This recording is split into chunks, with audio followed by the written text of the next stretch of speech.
Everyone says do your tempo runs, but what is tempo? Jack Daniel's T-pace, the Norwegian double threshold idea with lactate measurements at 2 to 3 millimoles. Is marathon pace the same as tempo? Today I'm going to try continuing my series and make tempo pace now crystal clear for you, show you how all of the systems we talk about when we refer to tempo work, and teach you to find your tempo pace without expensive lab gear or tests. I want to try and fix some of the biggest mistakes and give you plug and play sessions that hopefully you can see that I've used with my athletes that might help you. For those of you who haven't followed along yet, I'm Brant Stachel, former national team running coach, mental performance coach, and registered psychotherapist.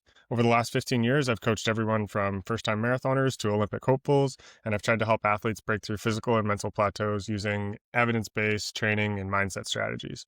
I've guided over 150 runners to Boston qualification, coached more than 24 athletes to go on to represent Canada internationally, and I've spent about as much time in the lab and therapy room as I have on the track. And so when we talk about training zones and the information I'm trying to provide in this series, whether it's easy runs, marathon pace, tempo, soon to be 5K pace, I'm not really guessing. I'm trying to combine physiology, psychology, and the real world results that I've seen with the athletes I've coached over the last nearly 2 decades. And so my goal here isn't just to make you more fit. I hope that happens, right? It's to help you understand your training so you can build consistency, confidence, and performance that actually lasts. So with that said, let's get the language right first. So as I did in my easy pace video, I want to break down all of the nomenclature we use. I swear, it's like we speak 10 different languages in running, and fortunately, I'm trying to really make sure everybody's on the same page so we can all talk the same language, right? So when we talk about, right, one of the first things we tend to go to is our lactate threshold. And so that's a bit of a misnomer because there's technically your LT1, right, which is your aerobic threshold, and then there's your LT2, which is your anaerobic threshold. And so to get the terms right, LT1 would be just like at the edge of like your zone 1 or your 4 out of 10 RPE, 5-zone model. You would be like just out of the end of zone 2. Some coaches and athletes might refer to it as an endurance run, right? Heart rate up to 72%, depending on the model you're looking at and the person. Daniels, this would be like easy pace to marathon. From a lactate perspective, it's 1.0 to 2.5, depends on the person and the testing, right? So your LT2, which is the one that most people are actually talking about, that's your anaerobic threshold. So that's where the name's a bit of a misnomer, but your aerobic metabolism is still leading, but the anaerobic is starting to creep up, right? So in a 3-zone model, that's technically when you go to zone 3. In an RPE, that's like a 7 out of 10 you would kind of top out at. In a 5-zone model, that would be late zone 4, depending on the model and which methodology you're using. From a term perspective, tempo and threshold get used interchangeably here. Heart rate going up to 85-ish%, again, depending on the person. Daniel's language, this would be, tempo. And then the lactate is up to 4 millimoles, right? So that is all the language that we use to describe tempo. So I prefer to come at it from a bit more of a Daniels type perspective, but I'll talk about the Norwegian model because it's a little bit in vogue right now and explain some of the limitations. So now that we've got the language clear, let's kind of have a roadmap, so to speak, in terms of the 2 philosophies that I want to talk about. There's the Daniels method and then the Norwegian method. And so what Daniels did, and why I think his model is the most brilliant, is he actually did the lab testing. He did heart rates and VO2 max and lactate testing and put together the tables based on corresponding performances about roughly where your LT2 would be. He calls this T-pace. So now that it's come over to North America, so to speak, the Norwegian lactate-informed model has been like really vogue. And you see all these pop-ups where they're offering VO2 max tests and lactate threshold. I can tell you, I was doing lactate threshold testing with an Olympic hopeful in 2019 to 2021 in the 5,000. And we were early adopters up here on the running scene. Wing's been doing this for years, lactate-informed testing, but really running has started picking up now. And so the Norwegian method is a lot of scientific testing. So I don't think people realize, like, to truly do the lactate informed testing, right, you need a lot of strips. So we'll get to that later on, but both target really from a physiological neighborhood what we're trying to do, right? So that upper aerobic threshold, that LT2, right? So they're both trying to essentially move LT1 and LT2 forward, right? And drive performance. So what does tempo actually target? Why are you doing it, right? So as I noted above, we're going to talk about like LT2 more specifically than LT1 because LT2 is technically where we're trying to do your second anaerobic threshold, right? But, we want to really ensure that what you're doing is actually driving the results, okay? So I'm going to talk about like paces and millimoles and all those things in this conversation. But at the end of the day, I want the key message to be tempo is a physiological thing that we are trying to achieve, not a pace on a watch. If you are testing, and I'll explain about this later, all the time with your lactate threshold and your LT meter, sure. But it's not a pace. It's not a heart rate. Its byproduct is a heart rate. But what we're really trying to do is get a physiological stimulus. So how I like to think about it for most athletes is the fastest pace you could maintain for about an hour in a race fresh. So for some athletes, 10K, 15K, half marathon on the elite side, right? And so to be clear here, it's the pace you could do like flat, not the pace you could go out in and die down to an hour, right?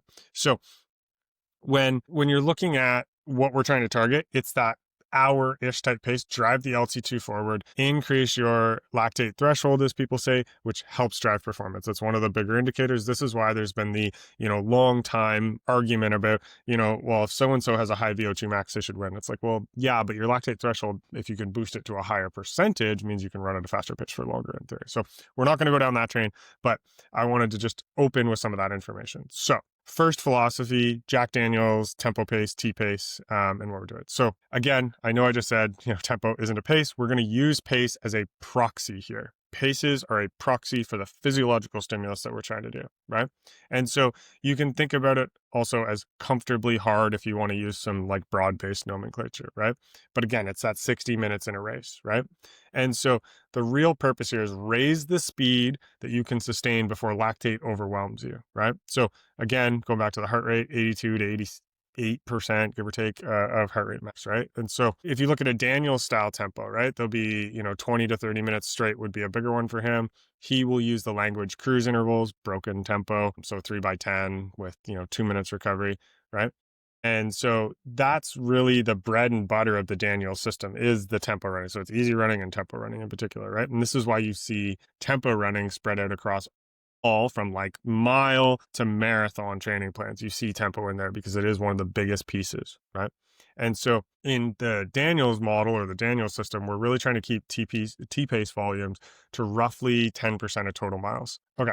I'm going to come back to more specific workouts and such, but I want to introduce the Norwegian lactate-informed model, okay? And so this is where I'm seeing a lot of athletes coming to me, like literally coming to me and asking me to coach them and be like, here's my lactate report. How do I do my paces off this and such? And so the Norwegian idea was kind of widely described. I'm going to butcher the pronunciation. I apologize, but Marius Bakken. And so it rather than prescribing from a pace, right, from a table like Daniels does, it prescribes an intensity to your internal physiology. We're taking the blood, right, out of the finger to get that internal physiology. And so the goal here is that if we have that internal physiology, right, we can do a lot of work near threshold while keeping the lactate tightly, really controlled, right? And so they're looking at 2 to 3 millimoles versus like 4 millimoles would be roughly kind of where the Daniels T-pace comes through, right? And so their idea is control, not intensity. So they have a tight target band, right? And it ranges by athletes and sessions. So this is where they're similar but different, right? So one of the downsides, I think, with what we've kind of bastardized the Norwegian lactate model here is that we go and we get our lab test. We're like, oh, sweet, I did my VO2 max and they pricked my blood and now I know where my LT2 is. And it's like, yeah, you do, right? You know where it was on that day, on that treadmill at that pace, right? And so what a lot of people are doing incorrectly is they go and they get that test and then they go and they assume that's their LT1, LT2, and then they try to engage that into tempo. Sounds great in principle, right? But the true Norwegian method is lactate testing after every single rep. So I could tell you, I was doing this. I was on a bike with an athlete and we were doing tempo repeats. And literally I would have to speed up in the last minute, guess where he was going to end. And then we would pull the lactate meter out, hit him, get the lactate, get the blood. He's starting his next rep. I'm getting the result, recording it, and go on and do it again. That is how you do proper Norwegian lactate informed, right? So what we're doing over here is we're getting a value and we're just assuming that's the one we can do all the time. And I know what you might say. It's like, well, isn't that just what Daniels is doing? Yes, but I'm going to explain how we actually do tempo in both regards, depending on the workout, the style, the Norwegian method or the Daniels method. It doesn't actually matter. But I just want to be clear because the Norwegian model seems to be really new and everybody's jumping on it. Is like, we're not actually doing lactate-informed model because we have a lactate test in a lab.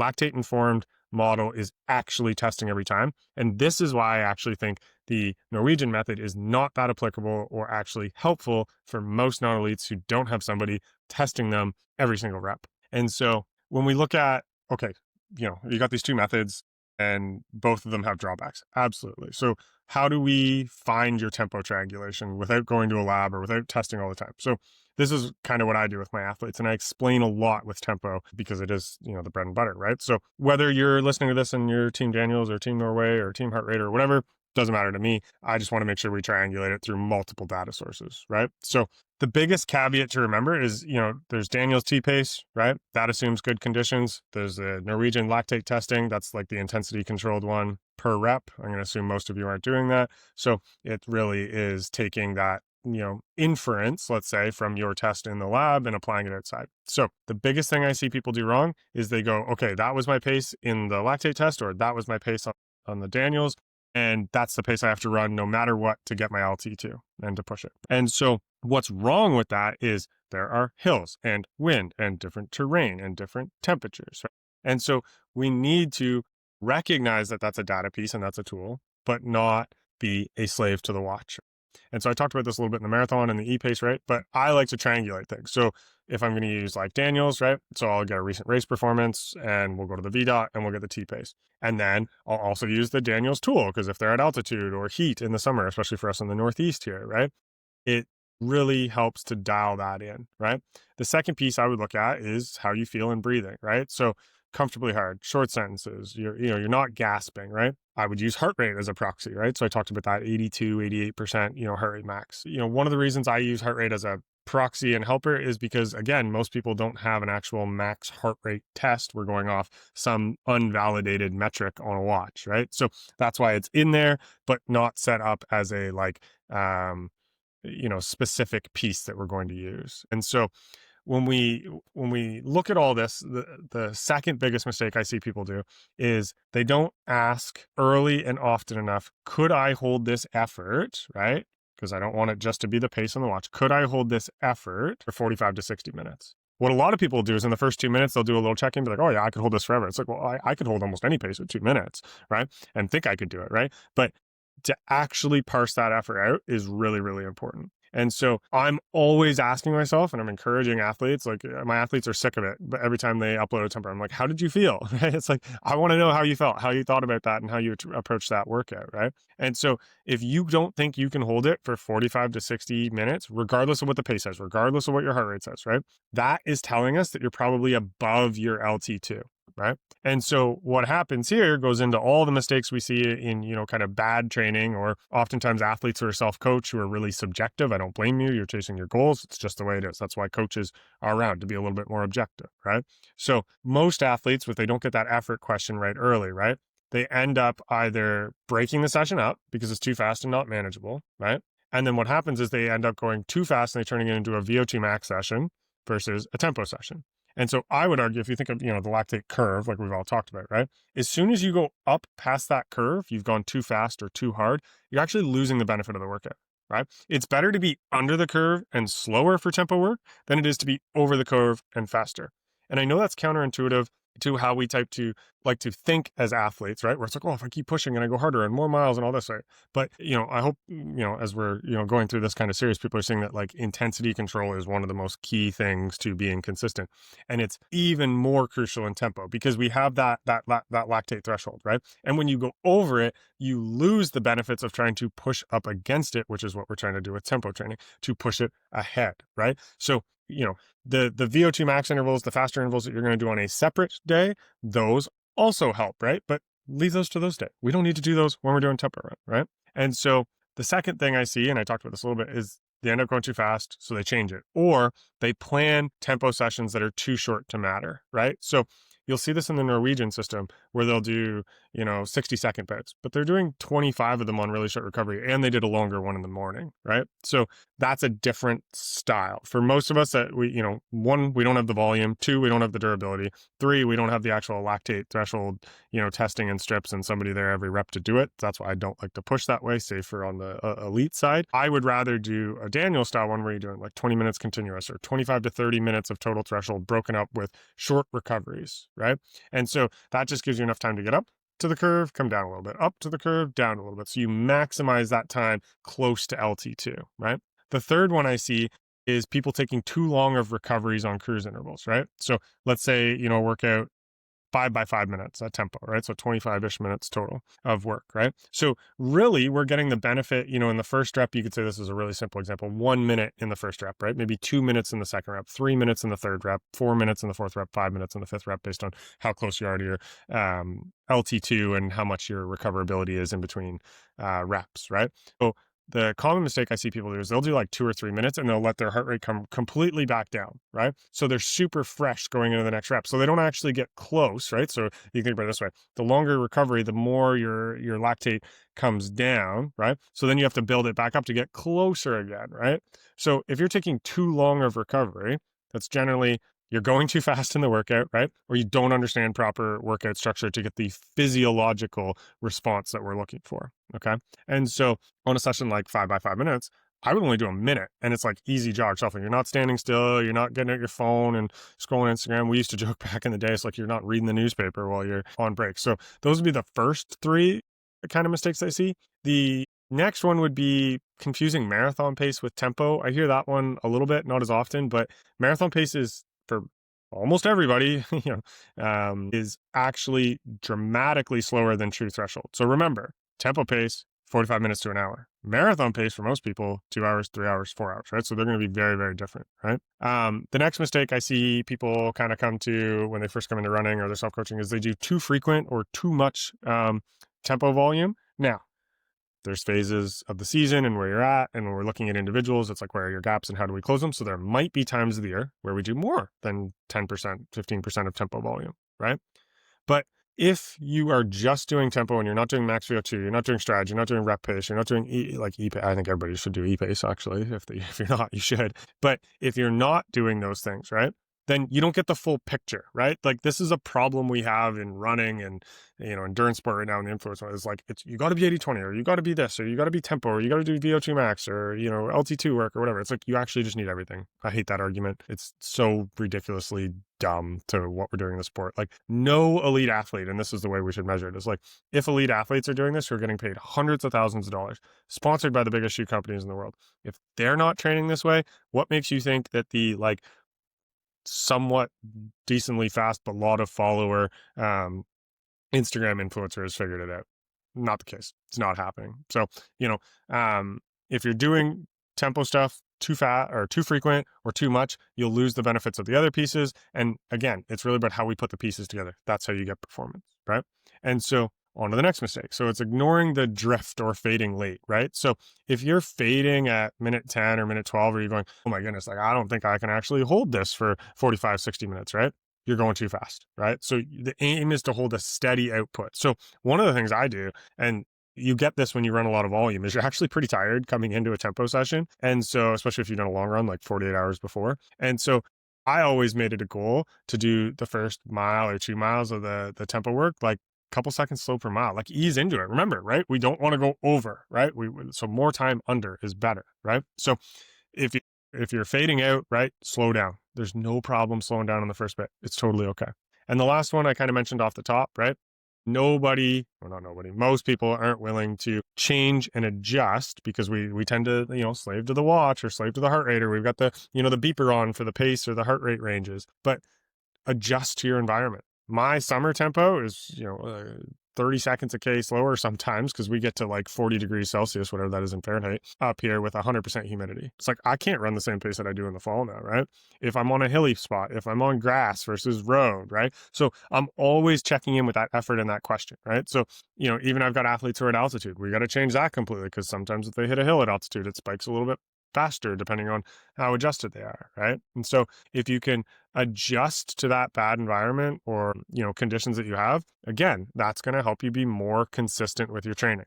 And the thesis of this series really is like, if you do the right things at the right time with the right efforts, you will probably increase your performance. But that's rooted in being consistent, right? So anything you're doing that's not helping you be consistent, that's taking away from your consistency, is going to decrease performance. And a lot of people, because they love to see their heart rate number be exactly right, or their pace be good for Strava or whatever, right? They don't adjust, they bomb sessions, they're fried for a couple days, and then they end up missing days. And then you do that once every 2 weeks, 3 weeks over a 12-week marathon build or a half marathon build, you're missing like, I don't know, what's that be? Let's say 2 garbage days every 2-3 weeks. You're missing almost a week and a half of training over a build. I don't know about you, but I don't want to go into a build being like, I wish I could have had a week and a half of really good training to get ready, right? So the adjustments are crucial. Focusing on that effort, it's a must-have. It's not a like to do, right? And so one of the questions I've kind of been asked in the first 2 videos, people, message me on Instagram and such, is how do you put this in like, workouts, and where do you do it across different races? So I'll try to answer that here. So tempo pace, like where we put it in training weeks, is really dependent on where you are and the gap as an athlete, I would say. There's no, hopefully people are starting to realize this and listening to me. I'm like anti-stock plan. I think they're garbage. I'm sure they're well-intentioned, but like we have to coach the athlete. We don't coach a spreadsheet, right? And so I'll caveat all this by I say it would depend on what you're focused in, where you're focused, what your gaps are, what your big, year goal is, or 4-year goal if you're an elite working on a quad for the Olympics, right? But just to give you a couple options here, if you're 10K focused right now, I like building up to 20 to 25 minutes of continuous tempo, 3x10 at tempo with 1 minute jogs, maybe 2 minutes, depending on the person and where they're at, right? 1 time a week. And I would add more minutes before you get faster on that. And so I like building more tempo, even if it's a little bit slower, than doing like right up against the line and more tempo. Let your VO2 max, let your intervals take care of that. If you're half marathon focused, the workout that I love to get athletes up to about a week out, well, I guess this would be like 12 days out, would be 2x20 minutes at tempo on 4 minutes. So again, we're building up, throughout a 6 to 8 week build to get to do that, right? So that would be like a Tuesday session. You'd have a VO2 max session on the Friday, and then a long run on the Sunday. So why I like that is, for most people, if you can hit 2x20 minutes at tempo, that's a pretty good workout that we can extrapolate out your half marathon pace for, depending on the conditions and where you're at and how much volume you're doing. As you get closer to the elite end of the spectrum, tempo and half marathon pace are the same. Once you get past, about 75 minutes, it really does start to diverge a bit. So it does give you a lot of good data. And you want to also, callous the body and callous the mind to those continuous efforts at a decently high kind of heart rate and effort. If you're marathon focused, depending on the build, and coming out of, a marathon pace run on the weekend or just a long, easy run, a lot of the same stuff as a half marathon, because, really marathon success, I'm going to describe this later on in another video, is about your total aerobic volume, your marathon pace work, and your tempo work. So I'm really kind of trying to see where people are at in their builds, how everything's feeling, what it is they're trying to do, where their gaps are, right? So a lot of the same stuff, 4x10, 3x8, 2x20, I like to throw in there sometimes for a little bit more elite athletes. So really just trying to help raise that ceiling so marathon pace feels a little faster. So in terms of key takeaways, kind of wrap up here and get ready for the next one. But a tempo work near your LT2, remember, not your LT1, your LT2, really does bridge the gap between easy and intervals. I like that Daniel's pace, the Norwegian style. It's great. I've used it. We've done the lactate testing. It can be very helpful.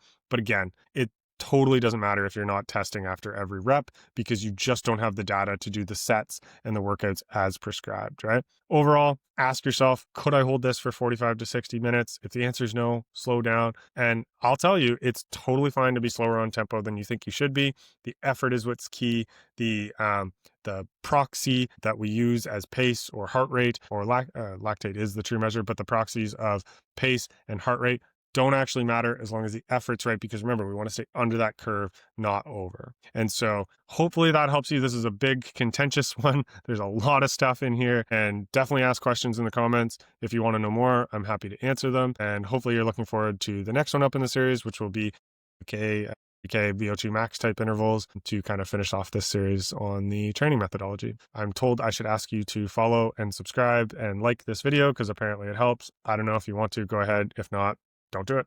Thanks for listening.